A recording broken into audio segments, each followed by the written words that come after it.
সুপ্রিয় দর্শক মণ্ডলী, ফ্রন্টলাইনে স্বাগত জানাচ্ছি আমাদের সবাইকে। দর্শক মণ্ডলী, আমাদের সঙ্গে রয়েছেন প্রধানমন্ত্রীর রাজনৈতিক সহকারী রাশেদ খান, আরও রয়েছেন মনিরা শারমিন, যুগ্ম আহ্বায়ক জাতীয় নাগরিক পার্টি। মনিরা শারমিন আমাদের সঙ্গে এখনও যোগ দেননি, অল্প সময় পরে যোগ দেবেন। রাশেদ, আপনি জানেন যে 4 আগস্ট, জি, এই দিনটা আমাদের কাছে অনেক নানা দিক থেকেই অনেক সময় আতঙ্কের, এই মুহূর্তে স্মরণীয় বলতে পারেন। 2024-এর ঘটনা বলছি। আজকে আমরা কালকে 5ই আগস্ট আমরা সেটা স্মরণ করতে যাচ্ছি, যে স্বৈরতন্ত্রের পতন হয়েছিল, ফেসিবাদের পতন হয়েছিল। সেটা কেমন ছিল? 4 আগস্ট কেমন ছিল? আপনি কেমন ছিলেন? দেখেন, যদি ওই দিনের কথা আসলে মনে পড়ে, সেটি আমাদের জন্য অত্যন্ত বেদনার। 4 আগস্ট আওয়ামী লীগ, আমার কাছে মনে হয় যে এই দিনে আওয়ামী লীগ আসলে মরণ কামড় দিয়েছিল এবং তারা আসলে শেষ চেষ্টাই করেছিল। এই সময় আসলে যতটা না আইনশৃঙ্খলা বাহিনী শেখ হাসিনাকে রক্ষার জন্য তৎপর, তার থেকে বেশি সরাসরি অস্ত্র হাতে ছাত্রলীগ, যুবলীগের ক্যাডাররা তারা নির্বিচারে মানুষের উপরে গুলি চালিয়ে হত্যা করেছে এবং এটা সরাসরি শেখ হাসিনার নির্দেশনায়। আমার কাছে যতটুকু তথ্য আছে যে মোটামুটি 1 তারিখ থেকে সেনাবাহিনী থেকে শুরু করে আপনার প্রশাসনের যারা, তারা মোটামুটি কিছুটা নিউট্রাল হয়েছিল। যদিও পুলিশের মধ্যে যারা ছাত্রলীগের ছিল বা আওয়ামী পরিবারের, তারা সর্বশেষ চেষ্টা চালিয়ে গেছে। আর সেনাবাহিনী তো 3 আগস্ট বিশেষ করে সেনাপ্রধান তিনি বলেন যে ছাত্র জনতার বুকে আমরা আর গুলি চালাবো না, আমরা জনগণের পক্ষে অবস্থান নেব। এই কথা বলার পরে তো আরেকটি সরকার, যে ফ্যাসিস্ট সরকার, টিকে না। মোটামুটি ওই দিনই একটা ফয়সালা হয়ে গেছে যে শেখ হাসিনার সাথে সেনাবাহিনী নাই। এরপরে জনগণ তো সাহস পায়। এখন জনগণ তো আর আওয়ামী লীগের মতন, ছাত্রলীগের মতন অস্ত্র নিয়ে নামে নাই। তবে যেটি হয়েছিল, জনতার স্রোত, সেই জনতার স্রোত এতটাই উত্তাল ছিল, সেই স্রোতে তারা ভেসে যায়। অনেকগুলো ভিডিও আমিও দেখেছি, আমার মনে হয় যে আপনিও দেখেছেন, যে ছাত্রলীগের ক্যাডাররা গুলি চালাচ্ছে আর জনগণ তাদেরকে ধাওয়া দিয়েছে।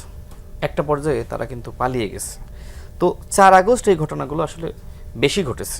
তো আমার কাছে যতটুকু মনে হয় যে প্রশাসন হয়তো ভাবছিল যে এখন আসলে রাজনৈতিক বিরোধ, অর্থাৎ এই মীমাংসা আসলে রাজনৈতিকভাবেও হতে হবে।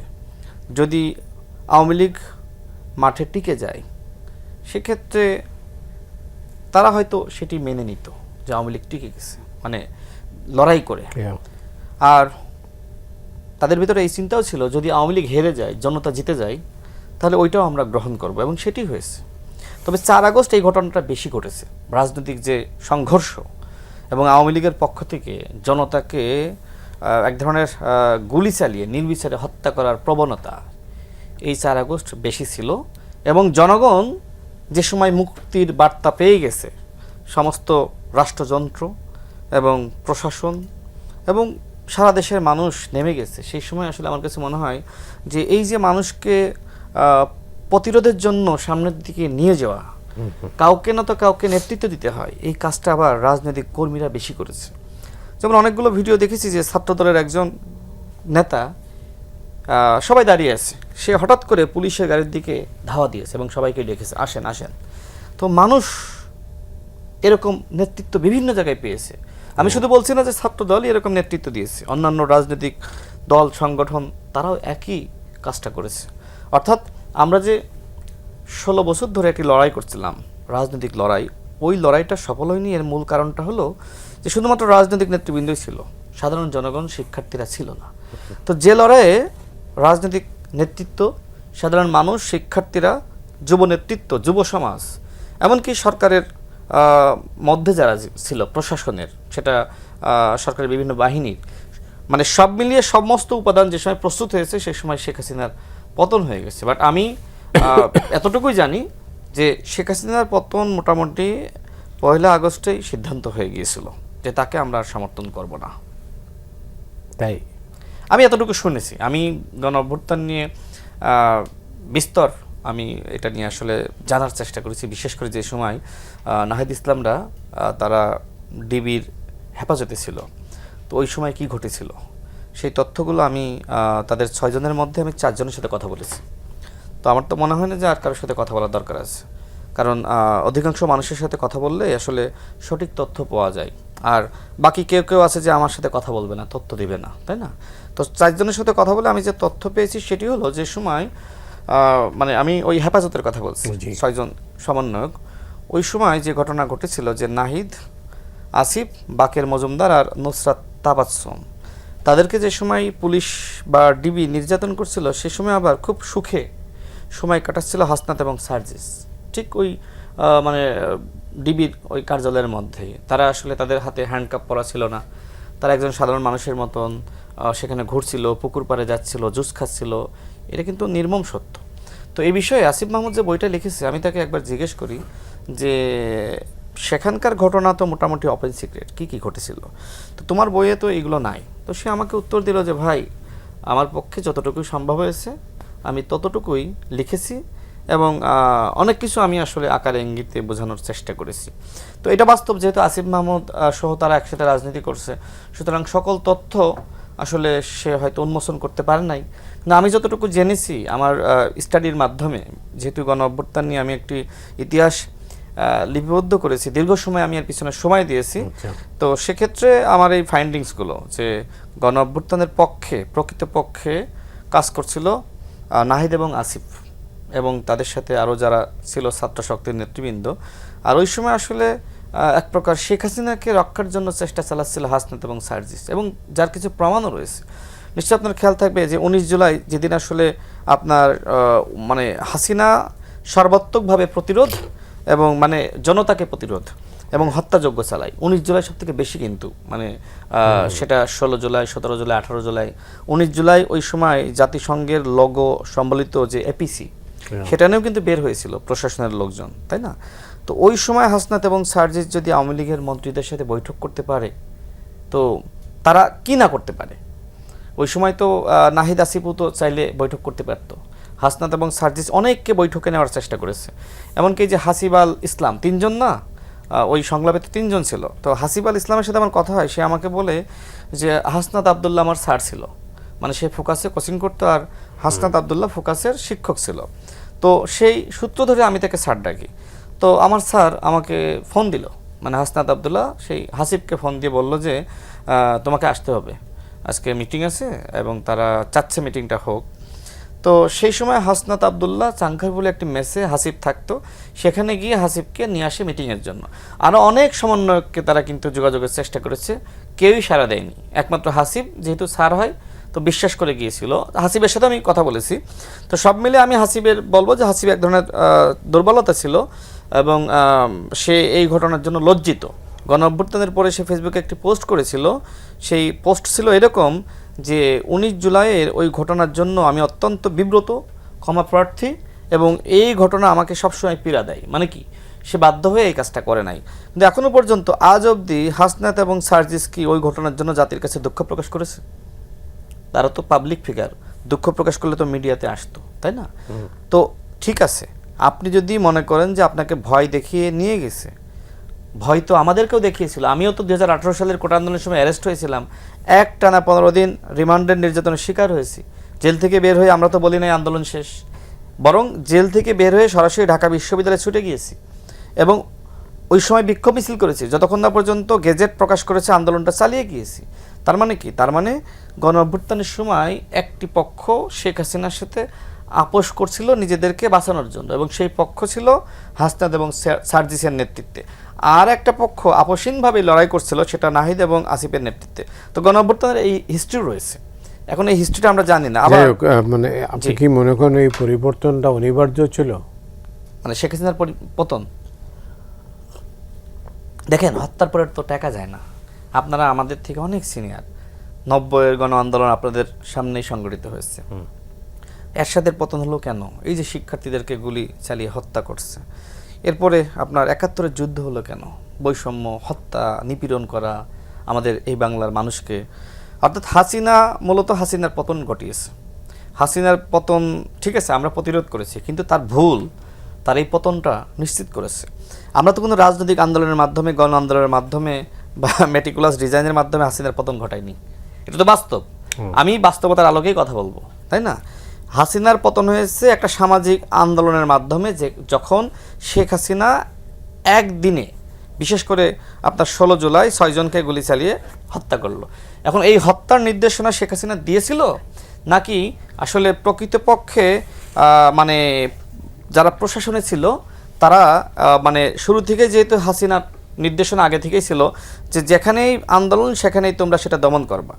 2024-এর গণ অভ্যুত্থান, তার পরবর্তী অনেক ঘটনা বাংলাদেশে ঘটে গেছে, প্রত্যাশা ও প্রাপ্তি আপনার দৃষ্টিতে কেমন? ধন্যবাদ, যারা দেখছেন তাদের শুভেচ্ছা এবং আমার সহ-আলোচক রাশেদ ভাইকে শুভেচ্ছা। প্রত্যাশা আসলে গণ অভ্যুত্থান যখন এটা, তখন তো আসলে প্রত্যাশা অনেকের অনেক চাওয়া একসাথে হয় এবং গণমানুষের চাওয়া একসাথে হয়। আমরা বাংলা সিনেমা দেখে যেরকম একটা দুঃখের দৃশ্য যখন আমরা দেখি, তখন নিজের দুঃখের সাথে রিলেট করে যেরকম কান্নাকাটি করি, জায়গাটা হচ্ছে এরকম। গণ অভ্যুত্থানটাতে প্রত্যেকেরই না পাওয়া সবগুলো একসাথে হয়ে হচ্ছে সবাই নিজেদের সেই দুঃখবোধের জায়গা থেকে, সেই ক্ষোভের জায়গা থেকে কিন্তু গণ অভ্যুত্থানে নেমেছিল। এবার যদি আমি বলি যে পাওয়ার কথা একেবারে কিছুই পাইনি, অনেকেই এবার এভাবে করে বলবার চেষ্টা করে কি পেলাম, কিছুই পাইনি, আমি সেই রকম করে দেখি না জিনিসটা। আমরা অনেক কিছু পেয়েছি, আমরা অন্তত এটা এস্টাবলিশ করার অন্তত একটা সুযোগ পেয়েছি যে বাংলাদেশে যে কেউই এই যে রাজনৈতিক পরিমণ্ডলে, রাজনৈতিক সংস্কৃতিতে কেউ কাউকে আমরা জবাবদিহিতার ঊর্ধ্বে রাখবো না। আমরা কথা বলবো এবং কথা বলার জন্য আমাদের যাতে আসলে কোনো ধরনের দমনপীড়নের মধ্যে পড়তে না হয়। দেখেন, ঘুম থেকে উঠে এখন কিন্তু আমাদের ওই মাঝরাতে বা ঘুম থেকে উঠে আমাদের কেউ সাদা পোশাকে ধরে নিয়ে যাবে, গুম হবে, এই ভয়ের মধ্যে আমাদের থাকতে হচ্ছে না। আমরা একেবারে ক্ষমতাসীন যে দল আছে তাদের বিরুদ্ধে তাদের যে সমালোচনা যৌক্তিক জায়গা থেকে সেগুলো করতে পারছি, কিন্তু এর আগে যেটা হয়েছে যে সেটা আমরা করতে পারতাম না। তো এই জায়গাগুলোতে যেরকম পরিবর্তন হয়েছে, কিন্তু অসুবিধার জায়গা আমার যেটা মনে হয় যে মাত্র আমরা তো 2 বছরে এসে আমার কাছে মনে হয় যে এখানে খুব দ্রুত কেন জানি আমরা আগের সংস্কৃতির দিকে চলে যাচ্ছি, এরকম একটা তাড়াহুড়া আছে, মানে একটা অপসংস্কৃতির দিকে যাচ্ছি কিনা। কারণ দেখেন, আমরা 5 আগস্ট পরবর্তী সময় আমরা এখন যেই দলগুলো বাংলাদেশে রাজনীতি করছে তাদের আমি কাউকে শত্রু গণ্য করব না, কারণ এই প্রত্যেকটি রাজনৈতিক দলই হচ্ছে হাসিনার বিরুদ্ধে মাঠে ছিল। এবং এই সময় এসে যারা রাজনীতি করছে, আমি যদি বলি তরুণরা, তারাও কিন্তু এই ফ্যাসিবাদ বিরোধী যে দলগুলো সেগুলোকে তাদের মধ্যে যে সহ অবস্থান, সেই রাজনীতিটা করতে চায়। কিন্তু আমরা দেখলাম যে এই হবিগঞ্জের যে ঘটনাটা, এরকম ঘটনা কিন্তু আমাদের খুব দুঃখ দেয় যে আমরা আসলে কথা বলার কারণে সমালোচনার সীমানা কতটুকু হতে পারে এ নিয়ে আমরা সারাদিন আলোচনা করতে পারি, কিন্তু আলিফের মতো একটা ছেলে যার একটা চোখের আলো সে হারিয়ে ফেললো, সে দৃষ্টিশক্তি হারিয়ে ফেললো, এই ছেলেটা এরকম একটা নিম্ন মধ্যবিত্ত পরিবার থেকে যারা আসলে রাজনীতি করার স্বপ্ন দেখেছে 5 আগস্ট পরবর্তী সময়, তারা কিন্তু সেই মামলার সংস্কৃতি থেকে বের হয়ে একটা মেধাভিত্তিক, একটা বুদ্ধিভিত্তিক রাজনীতিতে আসতে চায় এবং তারা জানে যে বাংলাদেশের রাজনৈতিক সংস্কৃতি আর সে আগের জায়গায় যাবে না। তাহলে আমরা সেই আশার জায়গাটা কি আমরা দেখাতে পারলাম কিনা, এটা আমাদের একটা বড় প্রশ্ন এখন। এবং দেখেন, এই যে ঢাকা বিশ্ববিদ্যালয় থেকে শুরু করে পাবলিক বিশ্ববিদ্যালয়গুলোতে আমরা কিন্তু সবসময় দেখেছি, আমরা যখন ভাই ছাত্রনেতা ছিলেন, আমারও রাজনীতি শুরু হচ্ছে ছাত্র নেতৃত্ব দিয়ে, তো সেই জায়গা থেকে আমরা কিন্তু বিশ্ববিদ্যালয় হল দখলের যে রাজনীতি, এটার কিন্তু একটা খুব ভয়ঙ্কর রকম ভিকটিম আমরা ছিলাম এবং আমরা ওই সময় কিন্তু এইটার প্রতিবাদ করছি বিশ্ববিদ্যালয় ক্যাম্পাস থেকে। কিন্তু আপনি আজকের অবস্থা যদি দেখেন যে বিশ্ববিদ্যালয় ক্যাম্পাসগুলো কিন্তু আবার সেই সংঘর্ষে লিপ্ত হচ্ছে, এটা কিন্তু আমার মনে হয় যে এই যে সারা বাংলাদেশের মানুষ যে পরিবর্তনের জন্য মাঠে নেমেছিল, সবাই তো আসলে রাজনীতি করবে না, কিন্তু 5 আগস্ট এবং এই জুলাই গণ অভ্যুত্থান মানুষের মধ্যে এক ধরনের রাজনৈতিক পরিবর্তন এনেছে, মানে তাদের মনোজগতে। এবং মানুষ কিন্তু এখন সংসদটাকে যেভাবে করে ফলো করে, রাজনীতিবিদদের বক্তব্য যেভাবে ফলো করে, বিরোধী দলকে যেভাবে সক্রিয় হতে বলে, মানুষের কিন্তু একটা আস্থার জায়গা তৈরি হয়েছে রাজনীতিবিদদের বহুদিন পরে। সেই আশার জায়গাটা আমরা আসলে কতদূর রাখতে পারবো, এটা একটা বড় প্রশ্ন হয়ে এখন দাঁড়িয়েছে। এই ধরনের অস্থিতিশীলতার পরিবেশ যখন আবার ফিরে আসছে, আমাদের আজকের খবর হচ্ছে যে আমাদের একটা সংবিধান সংশোধন কমিটি সেটা হলো, কিন্তু সেই কমিটিটাকে আমি দেখলাম যে সেখানে শুধুমাত্র সরকার দলের লোকজনই থাকলো, কারণ বিরোধী দলের লোকজনকে তারা বলেছিল যে এই কমিটিতে আপনারা আসেন। কিন্তু দেখেন, আমরা যেই বিরোধী সংস্কৃতি তো পাল্টায় নাই, সংস্কৃতি পাল্টায়নি একদম, যেখানে কিন্তু এই 31 দফার 1 নাম্বার দফাই হচ্ছে সংবিধান সংস্কার কমিটি, সেখানে ওনারা বলছেন যে সংবিধান আমরা সংস্কার করব, একটা কমা পরিবর্তন করলেও এটা আমাদের হচ্ছে সংস্কার হবে। একটা কমা পরিবর্তন করার জন্য কিন্তু আসলে এই যে একটা গণ অভ্যুত্থান হয় নাই, এবং শেখ মুজিবের জায়গায় এই সংবিধানে জিয়াউর রহমানকে নিয়ে আসা এই পরিবর্তনের জন্য কিন্তু আসলে গণ অভ্যুত্থান হয় নাই। গণ অভ্যুত্থান হয়েছে বাংলাদেশের একটা কাঠামোগত যে পরিবর্তনটা, আপনি জানেন, আপনাদের মতো যারা বহুদর্শী এবং এই দীর্ঘদিন রাজনীতিটাকে দেখছেন, তারা খুব ভালো করেই জানেন বাংলাদেশের রাজনীতিতে সবচেয়ে অসুবিধার জায়গা হচ্ছে এই যে ক্ষমতার হাত বদল, সেটা শান্তিপূর্ণভাবে হয় না। সুতরাং আমাদের তো আসলে সব রাজনৈতিক দলগুলো এই সময় এসে সেই সেটেলমেন্টটা আগে ঠিক করার কথা ছিল, যে আসেন আমরা বসি, আমাদের জানি কখনোই ক্ষমতা পরিবর্তনের জন্য আর কখনো মানুষকে রক্ত দিতে না হয়, আমরা যেন ক্ষমতা 5 বছর পরে একটা শান্তিপূর্ণ নির্বাচন দিতে পারি, এবং তারপরে আমরা এরকম, এবার আমি পারলাম না, আপনি আসেন, জনগণ যদি চায়, আবার পরবর্তীতে আপনাকে যদি নিয়ে জনগণ সন্তুষ্ট না হতে পারে তাহলে আমাকে নেবে। তো এই যে এক ধরনের সেটেলমেন্ট, এটা তো আমাদের রাজনৈতিক দলগুলোর মধ্যে অন্তত ইতিহাস থেকে এই শিক্ষাটা নেওয়া দরকার ছিল, যে এইরকম কুক্ষিগত করে রাখবার যে সংস্কৃতি, বা রাজনীতিটাকে শুধু রাজনীতিবিদদের মধ্যে ভাগবাটোয়ারার রাজনীতি হিসেবে রাখার যে সংস্কৃতি, সেখান থেকে বের হয়ে এসে এই ক্ষমতাটা আসলে জনগণের দিকে দেওয়া উচিত ছিল, এবং সেটা করতে আমরা ব্যর্থ যদি হই এই 2 বছর পরে এসে, আমার মনে হয় সেটা জনগণের কাছে খুব ভালো বার্তা দিবে না। অনেক ধন্যবাদ। রাশেদ। না, আমার ওই পূর্বের বক্তব্যের একটা লাইন বাকি ছিল। আমি যেটি বলছিলাম যে আসলে 16 আগস্ট, দুঃখিত, 16 জুলাই 6 জন শিক্ষার্থী একই দিনে হত্যাকাণ্ডের শিকার হলো। আমি যেটি বলছিলাম যে আসলে ওই দিনই কি শেখ হাসিনা এই হত্যার নির্দেশনা দেয়, নাকি আসলে শেখ হাসিনার পূর্বের নীতি ছিল যে যে কোনো আন্দোলন হলে আমার নির্দেশনার প্রয়োজন নাই, তোমরা গুলি চালিয়ে বা যে কোনোভাবে সেটা আসলে তোমরা দমন করবা। অর্থাৎ শেখ হাসিনা আমার কাছে মনে হয় যে একদম শেষ সময় সে মনে হয় তার ভিতরে এক ধরনের চিন্তা ছিল যে এখন আসলে আর ওইভাবে মিষ্টি কথা বলে মানুষকে বিভ্রান্ত করে উন্নয়ন করে আসলে ক্ষমতায় টিকে থাকা যাবে না, এখন আমাকে পুরোপুরি ফ্যাসিস্ট হতে হবে, এবং সেটাই সে হয়ে গিয়েছিল। মানে মানুষ যে সময় আসলে একদম অবাধ স্বাধীনতা পেয়ে যায়, মানুষ আর মানুষ থাকে না, মানুষ সে সময় আসলে অনেকটা মানে ভারসাম্য হারায়। শেখ হাসিনা আসলে ভারসাম্য হারিয়েই, নাহলে একজন সুস্থ মানুষ, একজন রাজনৈতিক নেতৃত্ব কোনোভাবে কি এত মানুষকে হত্যার নির্দেশনা দিতে পারে? তো শেখ হাসিনা সুস্থ কোনো মস্তিষ্কের মানুষ ছিল বলে আমার কাছে মনে হয় না। আর মনিরা শারমিন যে কথা তিনি বললেন, দেখেন আমরাও তো আসলে ক্যাম্পাসে বা সারা বাংলাদেশে শান্তি চাই। গতকাল বেগম রোকেয়া বিশ্ববিদ্যালয়ে সেখানে যে ঘটনা ঘটেছে, দেশীয় অস্ত্র নিয়ে শিবির এবং জামাতের লোকজন একযোগে ছাত্রদলের উপরে হামলা চালিয়েছে, এবং এটা সমস্ত গণমাধ্যমে এসেছে।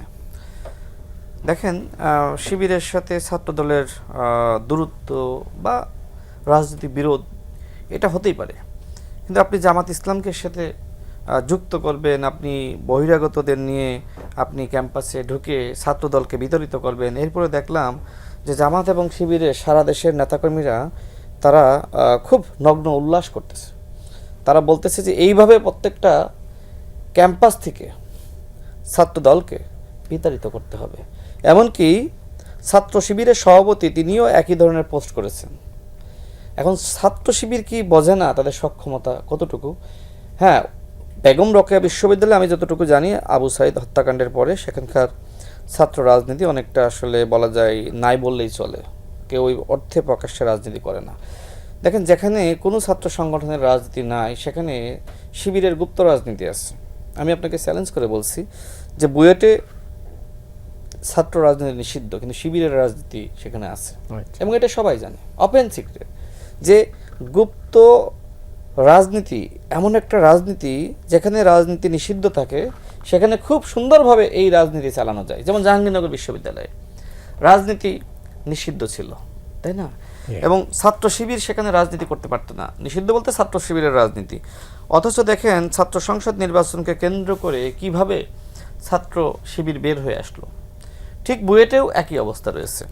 এই জন্য 9 দফার মধ্যে ছাত্র শিবিরের পক্ষ থেকে একটি দফা যুক্ত করার জন্য আব্দুল কাদেরকে বলা হয় যে ছাত্র রাজনীতি নিষিদ্ধ করতে হবে। ওই সময় আব্দুল কাদের বলেছিল যে আমরা লেজুর ভিত্তিক ছাত্র রাজনীতি নিষিদ্ধের ব্যাপারে বলতে পারি, কিন্তু ছাত্র রাজনীতি নিষিদ্ধ এটা হয় না। দেখেন, যে শিবির ছাত্র রাজনীতি নিষিদ্ধ চাইলো এবং পরবর্তীতে আমি ধরে নিলাম যে লেজুর ভিত্তিক ছাত্র রাজনীতি নিষিদ্ধ করার ব্যাপারে সবাই একমত হলো, ডাকসুর ভিপি থাকা অবস্থায় সাদিক কায়েম সে কি জামাতের প্রার্থী হতে পারে? শিবির থেকে পদত্যাগ করে সে ডাকসুর ভিপি থাকা অবস্থায় জামাতে যোগদান করেছে, তাই না? দেখেন, এই যে গণ অভ্যুত্থানের পরে বা গণ অভ্যুত্থানের সময়ে নাহিদ ইসলামদের যে জনপ্রিয়তা বা আপনার আব্দুল কাদেরদের যে জনপ্রিয়তা, এবং এই জনপ্রিয়তাকে পুঁজি করে কেন্দ্র করে বা তাদের ত্যাগ সংগ্রাম, সেটির মূল্যায়ন কি ছাত্র সংসদ নির্বাচনে হয়েছে? হয়নি। এর মূল কারণটা হলো যে তাদেরকে ভিলিফাই করা হয়েছে এবং এমনভাবে এনভায়রনমেন্ট তৈরি করা হয়েছে যে ছাত্র শিবিরের নির্দেশনায় নাহিদ ইসলাম গণ অভ্যুত্থানের নেতৃত্ব দিয়েছে। দেখেন যে শিবিরের একজন সাবেক সভাপতি জাহিদুল ইসলাম, সে ফেসবুকে না আরেকটি পডকাস্ট শোতে বলেছে যে আব্দুল কাদের শিবিরের নেতা ছিল এবং 9 দফা শিবিরই তৈরি করেছে। তো শিবির যদি তৈরি করে, আব্দুল কাদের তো ওই সময় ছাত্র শক্তির নেতা, তাই না? সে এখনো পর্যন্ত একই কথা বলে, সে কখনোই বলে না যে আমি শিবিরের রাজনীতি করতাম। সুতরাং তাকে এই যে শিবির ট্যাগ দিয়ে নিজেদের বানানো এবং 9 দফা নিজেরা তৈরি করেছে এটি বলা, দেখেন আব্দুল কাদের সবসময় বলেছে যে ছাত্র দলের সাথে, ছাত্র শিবিরের সাথে, ছাত্র অধিকার পরিষদ সহ অন্যান্য যারা আসলে রাজপথে ছিল সবার সাথে আলোচনার ভিত্তিতে এই 9 দফা তৈরি করা হয়।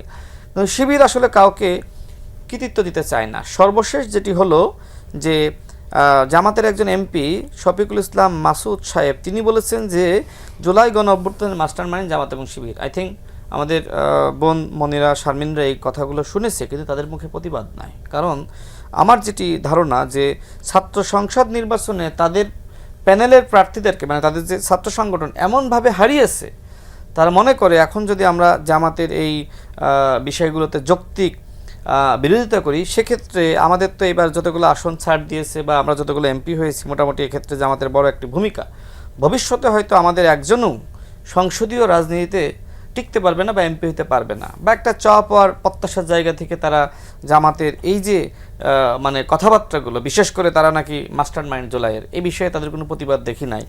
আর দ্বিতীয়ত হলো রংপুর বিশ্ববিদ্যালয়ে ছাত্র দলের উপরে যে ধরনের ন্যাক্কারজনক হামলা হয়েছে সেটারও কোনো প্রতিবাদ দেখি নাই, বরং উল্লাস দেখেছি অনেকের। এটা খুবই দুঃখজনক। মনিরা যেটা বলছিলেন প্রত্যাশা এবং প্রাপ্তি, আমি যেটা জানতে চেয়েছিলাম, তো সেই প্রসঙ্গে বলতে গিয়ে তিনি কিন্তু আশঙ্কার কথা বলছেন। সেই আশঙ্কাটা আপনি নিশ্চয়ই শুনেছেন, কি বলছেন এই প্রসঙ্গে আপনি বলবেন? দেখেন, মনিরা শারমিন এটিও বলেছে যে কিছুই যে হয়নি সেটি না, অনেক কিছু হয়েছে। তা তো বটে। যেমন এখন এই টক শো শেষ করে নির্বাচন তো হয়েছে, হ্যাঁ একটা নির্বাচন তো হলো, নির্বাচন দরকার ছিল, নির্বাচিত সরকার দরকার ছিল। এবং তিনি আরও যেটি বললেন, যেমন আমিও তো এই টক শো শেষ করে যদি আমি নিচে নামতাম, চারিদিকে তাকাইতে হতো যে কোথাও ডিবি আছে কিনা, গোয়েন্দা সংস্থা আছে কিনা, আমাকে তুলে নিয়ে যাবে কিনা। অন্তত এই ভয়টা আমাদের কারোর মধ্যে নাই, সেটা আমাদের অপোজিশনে যারা আছে তারা এবং একই সাথে আমরা, এটা একটা ব্যাপার। দ্বিতীয়ত আপনি লিখতে পারতেছেন, আপনি বলতে পারতেছেন, এমনকি অনেকে আসলে গালিগালাজের রাজনীতি করতেছে, তাদের নামেও কিন্তু ডিজিটাল সিকিউরিটি আইনে নানান বাস্তবতার কারণে কিন্তু মামলা হচ্ছে না। অর্থাৎ আপনি এখন পুরোপুরি স্বাধীনতা ভোগ করতেছেন। হ্যাঁ, কিছু বিরোধ, রাজনৈতিক সংকট যেটি অন্তর্বর্তীকালীন সরকার তৈরি করে গিয়েছিল সেগুলো আছে, যেমন জুলাই জাতীয় সনদ নিয়ে একটা বিতর্ক আছে, গণভোট নিয়ে একটা বিতর্ক আছে। তো আজকে আমি বিএনপির যে নির্বাচনী ইশতেহার, সেটা আমি আরেকবার চোখ বোলানোর চেষ্টা করলাম যে জুলাই জাতীয় সনদ নিয়ে, ওই সময় যেহেতু আমি গণ অধিকার পরিষদের সাধারণ সম্পাদক ছিলাম, সুতরাং নির্বাচন ইশতেহার আমি বিএনপিতে যোগদান করে নির্বাচন করেছি, তাদের নির্বাচনী ইশতেহার পুরোটা জানাতে আমার দায়িত্ব। তো সেই দায়িত্ববোধের অংশ হিসেবে আমি দেখলাম যে বিএনপি নির্বাচনের আগে যে কথা বলেছিল, যেমন স্বাক্ষরিত জুলাই জাতীয় সনদ উল্লেখ করা আছে স্পষ্টভাবে, এবং আরও উল্লেখ করা আছে যে আমরা নির্বাচনে গেলে এই স্বাক্ষরিত জুলাই জাতীয় সনদ আমরা বাস্তবায়ন করব, এবং সংস্কারের তাদের যে দফাগুলো ছিল সেগুলো তারা যে বিষয়ে ঐক্যমতে এসেছে সেগুলো বাস্তবায়ন করবে। অর্থাৎ বিএনপির অবস্থান স্পষ্ট, নির্বাচনের আগে, নির্বাচনের পরে। আমার প্রশ্ন হলো যে বিএনপির এই স্পষ্ট অবস্থান জেনেও মানুষ বিএনপিকে ভোট দিয়েছে, তাই না? বিএনপি এখনো বলছে স্বাক্ষরিত জুলাই জাতীয় সনদ, এমনকি মাননীয় প্রধানমন্ত্রী বলছে। তার মানে কি? তার মানে বিএনপির পক্ষ থেকে কোনো রাজনৈতিক সংকট নাই, বরং এই যে আমাদের, ঠিক আছে, আমি তাদের দাবি দেওয়া থাকতেই পারে যে তারা কোনো নোট অফ ডিসেন্ট চায় না, এই স্বাধীনতা তাদের আছে, কিন্তু ওই সময় অন্তর্বর্তীকালীন সরকার কি চাইলে এইটা আসলে সমাধান করতে পারতো না? কিন্তু তারা করে নাই। আমরা যতগুলো বিষয়ে ঐক্যমতে এসেছি, যতগুলো বিষয়ে ভিন্নমত ছিল, মনে করেন যে এই যে উইথ নোট অফ ডিসেন্ট এই জুলাই জাতীয় সনদের উপরে একটা গণভোট হতে পারতো, তাহলে কিন্তু সংকট থাকতো না। এবং সেখানে কিন্তু আলোচনা হয়েছিল যতটুকু ভিন্নমত আছে আপনারা প্রত্যেকটা দল আপনাদের নির্বাচন ইস্তেহারে দেন। বিএনপি দিয়েছে, আপনারাও দিয়েছে, এনসিপি এবং জামাত তো অবশ্যই দিয়েছে। তারপরেও এত কিছুর পরেও মানুষ কিন্তু বিএনপিকে ভোট দিয়েছে। তার মানে কি? রাজনৈতিক সমাধান নির্বাচনের মধ্য দিয়ে হয়ে গেছে। এখন জামাত এবং এনসিপি যেটি করতে পারে, তারা মানুষের কাছে বলতে পারে, যেটি আসলে নির্বাচনের আগেও বলেছে, যে আমাদেরকে ভোট দিয়ে ক্ষমতায় বসান, আমরা পুরোটাই বাস্তবায়ন করব। বিএনপি জুলাই জাতীয় সনদের মনে করেন যে 90% বাস্তবায়ন করলো, 10% আপনারা বাস্তবায়নের জন্য আপনারা এই সময়টা রাখেন। কিন্তু আপনারা কি চাচ্ছেন? বিএনপি কি দিয়েই সব বাস্তবায়ন করাবেন? বিএনপি যদি সব বাস্তবায়ন করে, কথার কথা, তাহলে তো আপনাদের কোনো রাজনীতি থাকে না। আপনারা যে মানুষের কাছে কমিটমেন্ট করতেছেন যে আপনারা এই করবেন, আমার কথা হলো যে একটু অপেক্ষা করেন। ওকে, অনেক ধন্যবাদ আপনাকে রাশেদ। মনিরা, আপনি নিশ্চয়ই শুনলেন, এবং আমার যে প্রশ্নটা সেটা হচ্ছে যে আমরা মানে অভ্যুত্থানের শক্তিগুলো কেন অনৈক্যের মধ্যে জড়িয়ে গেল? এটা খুবই দুঃখজনক যে এই অভ্যুত্থানের শক্তিগুলো এখন, আমি জানি না, আমার কাছে একেবারে, আমি এখনকার কথা যদি বলি, অনেক তো আসলে শুরু হয়েছে ওই 18 মাসের মধ্যেও, মানে একদম ইমিডিয়েট আফটার 5th অগস্ট আমরা অনেকটা দেখতে পেয়েছি। এখনকার প্রেক্ষাপটটা আমার কাছে অন্যরকম। তখনকারটা যদি বলি, সেটা হচ্ছে যে আমরা যখন ঐকমত্য কমিশনে আলোচনাগুলো করছিলাম, এই 30টিরও বেশি রাজনৈতিক দল একসাথে, তো একেবারে ব্রেকগুলোর সময় কিন্তু আমাদের নিজেদের মধ্যে কথা হতো, লাঞ্চের সময়। তো এক সময় হচ্ছে জনাব সালাউদ্দিন আহমেদ, মাননীয় স্বরাষ্ট্রমন্ত্রী, তিনি বলছেন, আমরা বলছিলাম যে আপনারা কেন সংস্কারে এত নোট অফ ডিসেন্ট কেন দিচ্ছেন, মানে এই জায়গাগুলো তো দরকার, অন্তত এই দ্বিকক্ষ বিশিষ্ট আইনসভা, তারপর আপনারা নোট অফ দিয়েছেন হচ্ছে ইসের জন্য যে এটা আসনের ভিত্তিতে হবে। আমরা বলছি যে ভোটের পার্সেন্টেজ হলে এখানে যদি আপনারা নির্বাচিত হন, আপনাদের লোকই তো বেশি থাকবে, সমস্যা কোথায়? তারপরে এই যে প্রতিষ্ঠানগুলোকে একটু মানে নিরপেক্ষ জায়গা থেকে দেখা, তাদের চেয়ারম্যানটা নিরপেক্ষ হোক, এই জায়গাগুলো যদি আপনারা ছেড়ে দেন, আপনারা যদি সরকারের আন্ডারে না রাখেন, তাহলে তো এটা বাংলাদেশের জন্যই ভালো। ভাই প্রায়ই বলতেন যে দেখো, তোমরা তো কখনো ক্ষমতায় আসো নাই, আমরা সরকার চালাইছি, আমরা জানি এইভাবে করে সরকার চালানো যায় না। কারণ নির্বাহী ক্ষমতা যদি এত কমে, বিরোধী দলের কাছে ক্ষমতা যাচ্ছে, তারপরে বিচার বিভাগের কাছে ক্ষমতা যাচ্ছে, দুদক শক্তিশালী হচ্ছে, তারপরে মানবাধিকার কমিশন শক্তিশালী হচ্ছে, তাহলে সরকারের ক্ষমতা কমে যায়। এভাবে করে সরকার চালানো যায় না। তাহলে আমার মনে হয় যে এই যে বর্ষিয়ান রাজনীতিবিদ যারা 5 আগস্ট পরবর্তী সময়, তো আমরা তাদের মুখের দিকে তাকিয়ে বসেছিলাম। দেখেন, আপনার মনে থাকবার কথা, ওই সময় বারবার করে একটা বিষয় কিন্তু বারবার এসছে যে মানে রাজনৈতিক দলগুলোর মধ্যে ঐক্য, এই ঐক্যটা রাখতে হবে, এই ঐক্য ভাঙা যাবে না। রাশেদ ভাইয়ের তো আসলে এই ইন্টারিম গভর্নমেন্টের ইউনূস সরকারের উপরে অনেক ক্ষোভ, কিন্তু এই ইউনূস সরকারকেও কিন্তু তখন আমরা বলেছিলাম যে আপনি একটু প্রোঅ্যাক্টিভ হন, কিন্তু তিনি বলেছিলেন যে না, তারা হলো রেফারির ভূমিকায় অবতীর্ণ আছেন। তার মানে ওনারা আসলে রেফারির ভূমিকা পালন করেছে এবং এই ঐক্যের দিকে তাকায়ছিল যে এই ঐক্য ভাঙা যাবে না। কিন্তু আলটিমেটলি কি ঐক্য হয়েছে? হয় নাই। কিন্তু এটার জায়গাটা হচ্ছে যে আসলে যেই সংস্কারগুলো আমাদের খুব মৌলিক সংস্কার বলে আমরা বলছি, সেই সংস্কারগুলো করে ফেলা দরকার ছিল। এখন রাজনৈতিক দলগুলো যেটা দেখেছে, আমি 2 দলের কথাই বলছি, বড় 2টি দল। এক দল কি করেছে, সংস্কারটাকে পলিটিক্যাল টুল হিসেবে ইউজ করে তারা রাজনীতিতে প্রাসঙ্গিক থাকবার চেষ্টা করেছে, এবং অন্য একটি দল এই সংস্কারটাকে সেটাও একটা পলিটিক্যাল টুল হিসেবে ইউজ করে তারা দ্রুততম সময়ের মধ্যে নির্বাচনটা চেয়েছে। সুতরাং কারোরই কিন্তু সংস্কারটা আসলে যে গুরুত্ব, সেই গুরুত্বটা তারা অনুধাবন করেননি, অথবা কোনো না কোনোভাবে ক্ষমতা কেন্দ্রিক বা তাদের নিজেদের রাজনীতি দলীয় এজেন্ডা বাস্তবায়নের দিকে গেছে। এই জায়গাটাতেই আসলে আমাদের সাথে তাদের বিভক্তিটা। এখন স্বাভাবিকভাবে জামায়াত ইসলাম তারা খানিকটা হলেও সংস্কারটা পলিটিক্যাল টুল হোক আর যাই হোক, তারা তো সংস্কারের পক্ষে কথা বলছে, সেই কারণে আমাদের তাদের সাথে এক ধরনের জোট হয়েছে। কিন্তু এখানে বিএনপি যেভাবে করে এখন যেটা করছে যে 2/3 মেজরিটির বলে, এই যে আজকে যে আমরা একটা দেখলাম যে সংবিধান সংশোধন কমিটি, এই কমিটি হচ্ছে একটা আমি তুমি কমিটি। এই আমি তুমি কমিটি মানে আমি আসি তুমি আসো, আসো একটা কমিটি করে ফেলি এবং আমরা একটা সংস্কার করি। কিন্তু এখানে যে বিরোধী দল আসলো না কেন, তাদের আসলে জায়গাটা কোথায় অসুবিধা, কি চাচ্ছে, এটা তো আসলে সরকারের দায়িত্ব। মানে এরপরে আমরা জনগণের জনঘনিষ্ঠ এই যে গ্যাসের জ্বালানি সংকট নিয়ে আমরা কথা বলবো, সরকারের যে প্রক্রিয়ায় তারা আসলে এটা ম্যানেজ করার চেষ্টা করছে সেটা আমরা সমালোচনা করছি, আরও নানান অসঙ্গতি নিয়ে আমরা সমালোচনা করব। কিন্তু দেখেন এই যে মূল জায়গাটা, তারা কিন্তু সেখানে তাদের মতো করেই সেই সংস্কারগুলো করতে চাচ্ছে। এবং ভাই বললেন, ভাই তো যদিও আগে অন্য একটি দলে ছিলেন, এখন ভাই তো ইশতেহারটা নিশ্চয় পড়েছে, কিন্তু উনি যেহেতু ওনার তো এর আগেও যুগপৎ আন্দোলন করেছেন, 31 দফাটা তো ওনার জানা থাকার কথা। 31 দফায় ধরেন এই যে জনগণের সাথে গণভোটের কথা যে চাতুরিটা করা হয়েছে, যে 70% মানুষ এই গণভোটে ভোট দিয়েছে, তাদের ম্যান্ডেটকে অস্বীকার করার যে রাজনীতি, সেটা তো বিএনপি করেছে একেবারে। আমি যদি বলি 5 আগস্টের পরে সেটা অস্বীকার করা হয়েছে।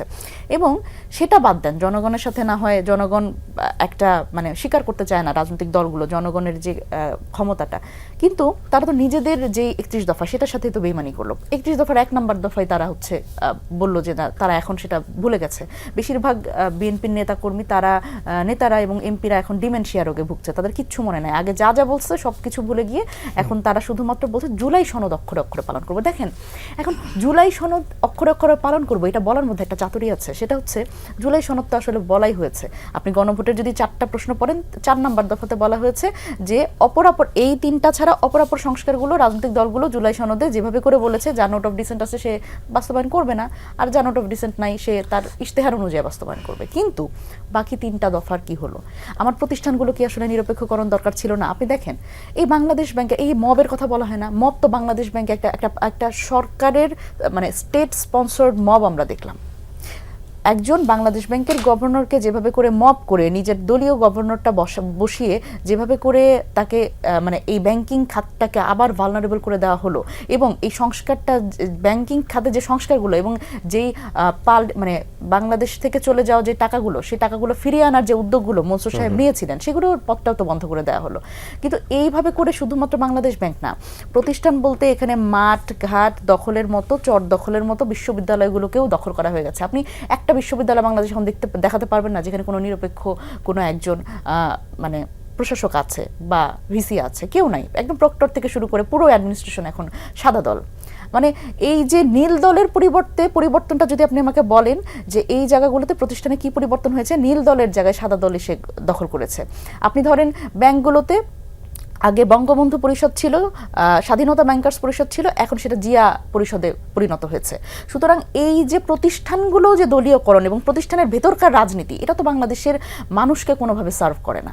তো এই জায়গাতে তো আমাদের আসলে কাজ করতে হতো, এটা দলীয় এজেন্ডার বাইরে রেখে কাজ করতে হতো, এবং প্রত্যেকটি রাজনৈতিক দলের সবচেয়ে বেশি ঐক্যমত্যে আসার দরকার ছিল এই জায়গায়। আর এইটা যতদিন না মানে ঠিক হবে, ততদিন আমাদের এই যে ক্যাম্পাসগুলো অস্থিতিশীল থাকবে, আমাদের পেশি শক্তির রাজনীতি পরিবর্তন হবে না, এবং বাংলাদেশটাকে আমরা যেই একটা জুলাইয়ের যে আকাঙ্ক্ষা বাস্তবায়নের কথা বারবার বলা হয়, সেখান থেকে আমরা ক্রমেই দূরে সরে যাব। অনেক ধন্যবাদ। আপনি নিশ্চয়ই মনিরার বক্তব্য শুনেছেন। আচ্ছা, আপনাদের বিরুদ্ধে কিন্তু এন্টার অভিযোগ। আচ্ছা, এবার আমি এই অভিযোগের খণ্ডন করি। দেখেন, মনিরা শারমিন আমার সাথে যতগুলো টকশো হয়েছে, তিনি একটা কথা বলেন, সেটা হলো আপনি তো আগে অন্য দলে ছিলেন, মানে আমি গণ অধিকার পরিষদের সাধারণ সম্পাদক ছিলাম, এবং আমি বক্তব্য দেওয়ার সময় সেটি আমি নিজেই বলি, আমি একটি দলের সাধারণ সম্পাদক ছিলাম, এটা তো সত্য, অস্বীকার করতে কিছু নাই, কিন্তু প্রতিনিয়ত তো তার বলার প্রয়োজন নাই, আমি যেখানে বলছি। আচ্ছা, মানে তিনি কোন অর্থে বলেন আমি সেটা জানি, সেটা আমি বুঝি, এতটুকু সেন্স তো আমার আছে। শোনেন, এনসিপিতে ডাক্তার জারাদের মতন অনেকে সম্ভাবনাময়ী মনে করে যুক্ত হয়েছিল, তাই না? তো যে সময় জামাতের সাথে এনসিপি চলে গেল, তখন ডাক্তার জারারা নিশ্চয়ই মনে করেছিল যে এনসিপি নতুন কোনো দল হবে না, তারা জামাতের আরেকটি বি টিমই হবে বা শিশু সংগঠন হবে। এবং সাংবাদিক আশরাফ কায়সার ভাই তিনি একটি টকশোতে বলেছেন যে এনসিপি জামাতের একটি শিশু সংগঠন। দেখেন, মনিরা শারমিন থেকে শুরু করে বেশ 10-12 জন নির্বাচনের আগে ভালোই ফাইট দিয়েছিল জামাতের বিপক্ষে, যে আমরা আসলে জামাতের সাথে জোটে যাব না। এমনকি মনিরা শারমিন টাইমলাইন বাংলাদেশের যে টকশোটা হয় জিটিভিতে, সেখানে সে নিজেই বলেছিল যে রেকর্ডেড, আপনি লিখে রাখেন, যদি এনসিপি জামাতের সাথে যায় আর সেক্ষেত্রে সংরক্ষিত নারী আসনে আমি কখনোই এটার জন্য আমি আবেদন করব না বা যাব না।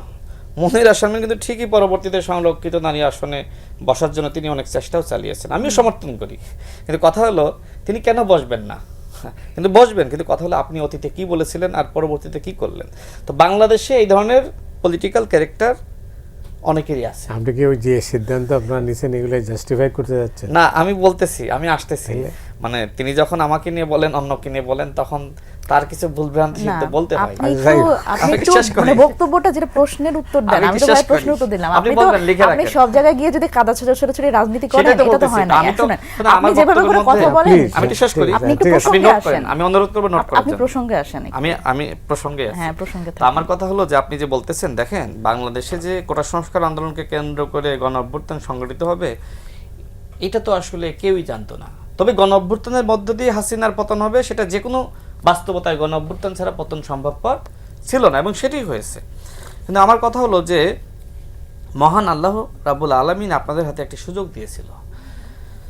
একজন জুলাই শহীদের বাবা গতকাল, সেখানে নিশ্চয়ই মনিরা শারমিনও ছিলেন, জুলাই শহীদের বাবা বলছে যে আপনারা তো প্রায় 2 বছর আপনারা ক্ষমতায় ছিলেন, আপনাদের হাতে পাওয়ার ছিল, ডক্টর মোহাম্মদ ইউনূসের হাতে পাওয়ার ছিল, আপনারা কেন গণহত্যার বিচার করেন নাই, আপনারা কেন রাষ্ট্রের সংস্কার করেন নাই, মাতুয়াইলে 17টি শহীদের কবর রয়েছে, কোনোদিন কেন সেখানে যাওয়ার সুযোগ পেলেন না, আপনারাই তো জুলাইয়ের ঠিকাদার। তিনি এইভাবে প্রতিবাদগুলো করছেন, আর এরপরে দেখলাম যে তাকে থামিয়ে দেওয়া হলো। তো আরেকজন জুলাই যোদ্ধা, সেই জুলাই যোদ্ধা যে সময় তার নাম সম্ভবত রিফাত, শহীদ তাইম, যে ছেলেটাকে যে গুলি চালায় আর একজন বন্ধু টেনে নিয়ে যায়, তো ওই মানে শহীদ তাইমের বন্ধু, সম্ভবত নাম রিফাত, সে যে সময় বক্তব্য রাখতেছে, বক্তব্য চলে যাচ্ছে এনসিপির বিরুদ্ধে, যে কারণে সার্জিস আলম দেখবেন মঞ্চ থেকে বলছে সরাও সরাও সরাও, এইভাবে আঙুল দিয়ে মিডিয়াতে এসেছে। তো আপনারা জুলাইয়ের এত বড় ঠিকাদার, আল্লাহ আপনাদেরকে সুযোগ দিয়েছিল, আপনারা কেন যে কথাগুলো এখন বলতেছেন এই সংস্কারগুলো তখন কেন করেন নাই? এটা তখন করতেন। 9 মাসের যে আলোচনা হলো, সেই 9 মাসের আলোচনার তো কোনো প্রয়োজন ছিল না, যেহেতু আপনারা বলেন যে নোট অফ ডিসেন্টের প্রয়োজন নাই। তার মানে কি আপনারা মোটামুটি সবার সাথে আলোচনা করেছিলেন যে কোন কোন দল কি প্রস্তাবনা দিবে, এর পরবর্তীতে আপনারা একটা সিদ্ধান্ত নিয়ে আপনারা গণভোটে চলে যেতেন অথবা নির্বাচন দিতেন।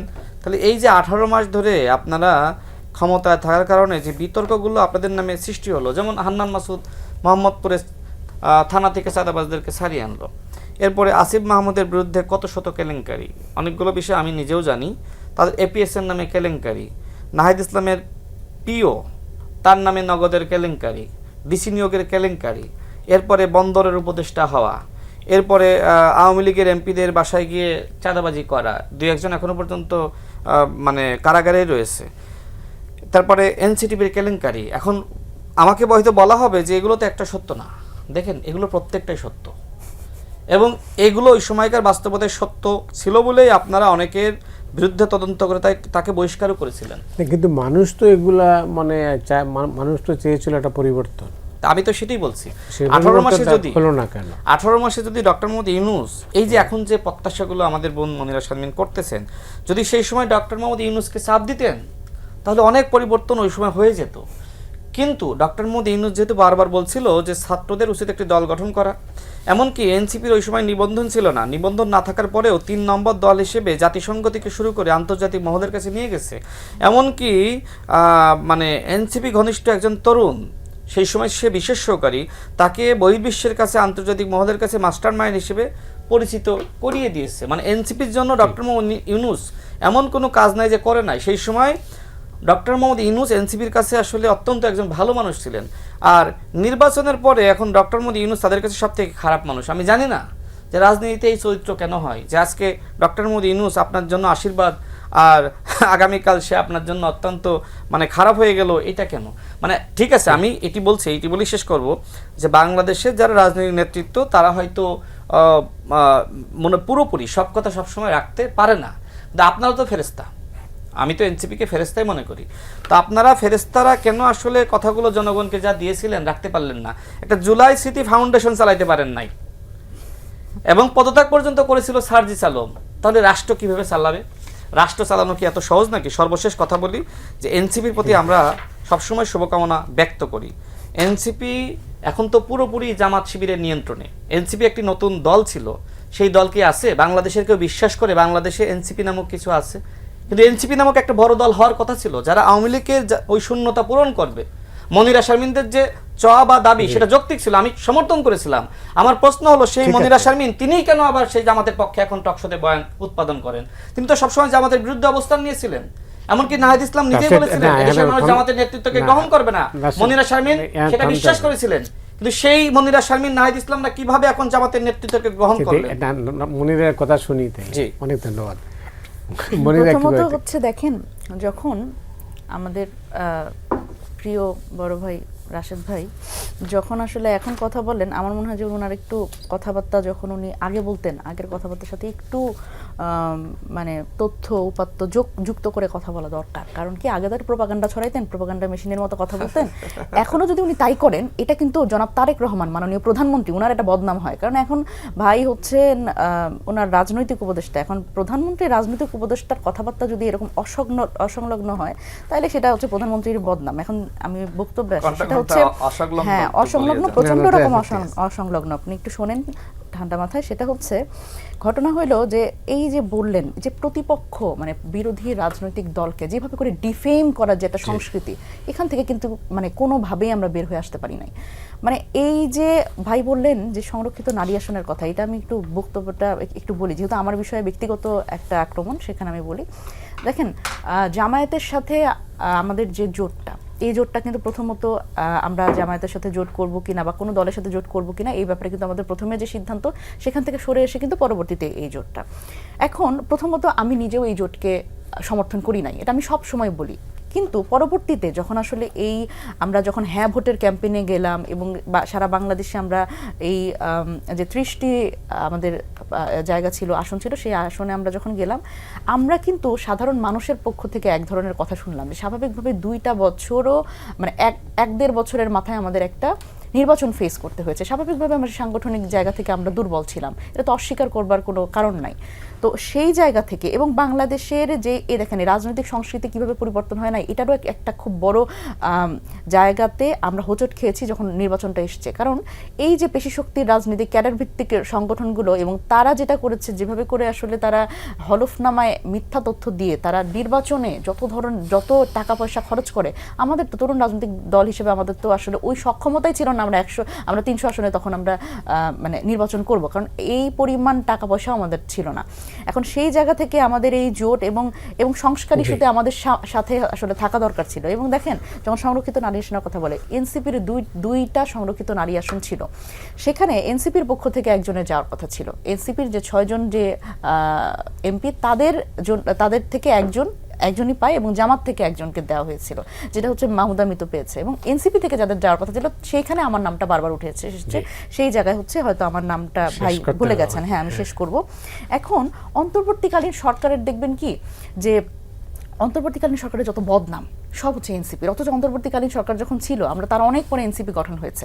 কিন্তু এই যে অন্তর্বর্তীকালীন সরকারের সবচেয়ে সুবিধাভোগী যদি বলি, সেটা হচ্ছে বিএনপি। কারণ আমরা দেখলাম যে সংসদে দাঁড়িয়ে বিএনপির একজন এমপি বললেন যে লন্ডনে গিয়ে আমাদের ট্রফি দিয়ে আসছে ডক্টর মোহাম্মদ ইউনূস। তখন আসলে বিএনপি এটা ভুলে যায়। আমার বিএনপি নব্য বিএনপি হিসেবে যে আমার ভাই এখন ফাংশন করছে, উনি এই কথা ভুলে যায়। আবার দেখেন, মানে যখন উপদেষ্টা পরিষদে যখন আসলে অ্যাটর্নি জেনারেল আইনমন্ত্রী হয়ে গেল বিএনপি, আবার নিরাপত্তা উপদেষ্টা যখন পররাষ্ট্রমন্ত্রী, তখনও ভাইরা ভুলে যায় যে অন্তর্বর্তীকালীন সরকারে তাদেরই স্টেক সবচেয়ে বেশি ছিল। আপনাকে অনেক ধন্যবাদ। হ্যাঁ, এই জায়গাগুলো যখন কথা বলবো ভবিষ্যতে, আমার মনে হয় ভবিষ্যতে আলোচনা করা যাবে। না, আর সময় নেই, সময় নেই, সময় নাই তো, সময় নাই, একদমই নাই। অন্য একদিন বললেন, অনেক ধন্যবাদ, অন্য একদিন বললেন। দর্শক, এই পর্যন্তই, আজ এ পর্যন্ত। আপনারা সবাই ভালো থাকুন।